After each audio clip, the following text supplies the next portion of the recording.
భూ సమస్యల పరిష్కారానికి కొత్త చట్టం లేదంటే చట్ట సవరణ.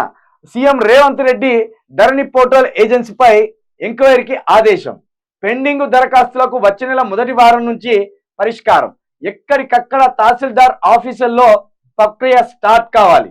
రైతుల భూ వివరాలను విదేశీ కంపెనీలకు గత సర్కార్ అప్పగించుడేంది? విదేశీలకు అప్పగించిందా? ఎట్లా మాట్లాడుతానులే రేవంత్ రెడ్డి గారు, మీరు నాకు అర్థం కాదు. ఏ లండన్కి అప్పగించిందా, మరి కొనికి అప్పగించిందా? ఆధారాలు ఉన్నాయా రేవంత్ రెడ్డి గారు? కొన్ని సంస్థలకు ఇచ్చి ఆ సంస్థలను తమ కింద ఉంచుకున్నారు. అది చాలా మంది చేస్తారు. మొత్తం వాళ్ళకి అప్పగించుడు ఏం లేదు. సాఫ్ట్వేర్స్ని వాళ్ళు డెవలప్ చేస్తారు అంతే. మొత్తమే భూమికి సంబంధించిన సర్వ హక్కులు మొత్తమే వేరేనికి ఇచ్చినట్టు మాట్లాడతాను. మరి ఓకే, రైతుల భూ వివరాలను విదేశీ కంపెనీలకు గత సర్కార్ అప్పగించుడు ఏంటంటే, ఒకవేళ వాడే మార్చుకోవాలి కదా. ప్రైవేట్ ఓడి చేతులు ఉంటే ఉదాహరణకి విదేశోనికి ఇచ్చినాను, మరి విదేశోడే ఇక్కడ ఉన్న రేవంత్ రెడ్డి భూమిని మొత్తం కాజేయాలి కదా. రేవంత్ రెడ్డికి ఎన్ని భూములు ఉన్నాయి, రేవంత్ రెడ్డి ఏ సర్వే నెంబర్లో భూములు ఉన్నాయి, ఆయన భార్య గారి పేరు మీద, వాళ్ళ కూతురు పేరు మీద, వాళ్ళ ఖాందాన్ పేరు ఎంతున్నాయో చూసి వాడు అక్కడే మార్చుకోవాలి కదా. సాఫ్ట్వేర్ మాత్రమే వాళ్ళ చేతులు ఉంటుంది, మిగతాది ఏది ఉండదు.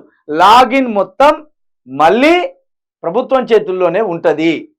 సాఫ్ట్వేర్ డెవలప్మెంట్ మాత్రమే ఇతర వ్యక్తుల చేతులకి ఇచ్చిన అంతే. దాన్ని ప్రజల ముందు అబద్ధాలు పలికితే బాగుండదు. ఇప్పటికే 23,000 ఉద్యోగాలు ఇచ్చినామని మీరు బహిరంగ సభలలో చెప్తున్నారు. దానికి ప్రజలు మిమ్మల్ని చిత్కరిస్తున్నారు. అనవసరంగా అవమానాల పాలవుతున్నారు. ఇటువంటి మానుకోండి రేవంత్ రెడ్డి గారు, లేకపోతే ఇది మీకే సిగ్గుచేటు. విలువైన భూములను ఇతరుల పేరిట మార్చలేదని గ్యారంటీ ఏముంది? మరి మార్చిందని గ్యారంటీ ఏముంది? మార్చలేదనేది గ్యారంటీ లేదు, నిజమే ఒప్పుకుందాం. మరి మార్చిందనే దానికి గ్యారంటీ ఏంది? దానికి కూడా సాక్ష్యాలు కావాలి కదా. దానికి సాక్ష్యాలు కావాలి, ఆధారాలు దొరకబట్టాలి, అన్ని ప్రజల ముందు పెట్టాలి. నామిక వాస్తు నోటి మాటలు చెప్పుకుంటూ పోతామంటే బాగుండదు. అర్ధరాత్రి కూడా రిజిస్ట్రేషన్లు జరిగినట్టు ఫిర్యాదులు ఉన్నాయి. మరి ఫిర్యాదులు ఉంటే బయట పెట్టండి. మేమేమంటున్నాం, ఏ ఒక్క రైతు భూమి కోల్పోయినా కూడా ఆ రైతుకు సహాయం చేయవలసిందే.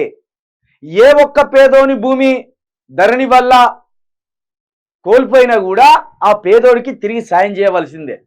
తప్పకుండా అప్పుడు రేవంత్ రెడ్డి గారు, ఇగో ఇంతమంది భూములు కోల్పోయినలు, వీళ్ళందరికీ తిరిగి మేము భూములు ఇచ్చినాం అని కోల్పోయిన వారికి మళ్ళీ అప్పగిస్తే నిజంగా మీకు చేతులు ఎత్తి మొక్కుతాం. మేము 100% చేతులు ఎత్తి మొక్కుతాం.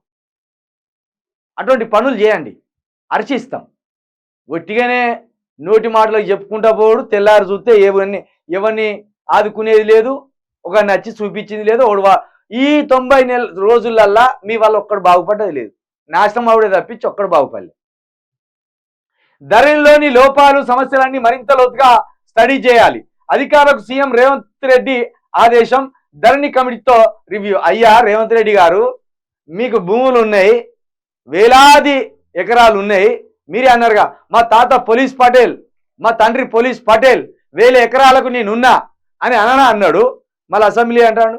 ఒక పేదోడు ముఖ్యమంత్రి కావడం కేసీఆర్కి నచ్చలేదు, ఆయన అహంకారానికి ఇది నిదర్శనం. ఒక పేదోడు ముఖ్యమంత్రి అయింది కాబట్టే కేసీఆర్ అసెంబ్లీకి వస్తలేడు అంటాడు.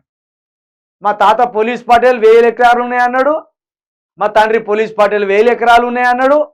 నేను 100 కోట్లు అప్పట్టుకొచ్చుకో, ఏదో 10 రూపాయలు 20 రూపాయలు అట్టుకొచ్చుకున్నట్టు రేవంత్ రెడ్డి అడిగితే 100 కోట్లు ఏరా అండి? ఎవరు 100 కోట్లకు ఉంటాడు పేదోడు అంటాడు మళ్ళా. ఇక అధిక ధరణిలో లోపాలు నీకు తెలియకపోవడం ఏంది? 1000 ఎకరాల భూమి ఉన్నది, ఎట్లెట్ల లోపాలు ఉన్నాయి, ఏం జరిగిందనేది మీకు తెలిసి ఉంటుంది. మళ్ళీ దాని మీద తీవ్రమైన కసరత్తు, ఏదో పిహెచ్డి చదువుతున్నట్టు, ఈ పిహెచ్డీలో ఇప్పుడు కొత్త అంశం దొరకబట్టవలసినట్టు. ఎందుకండి ఇదంతా డ్రామా? ప్రజలకు ఎందుకు ఈ డ్రామా కడతాను?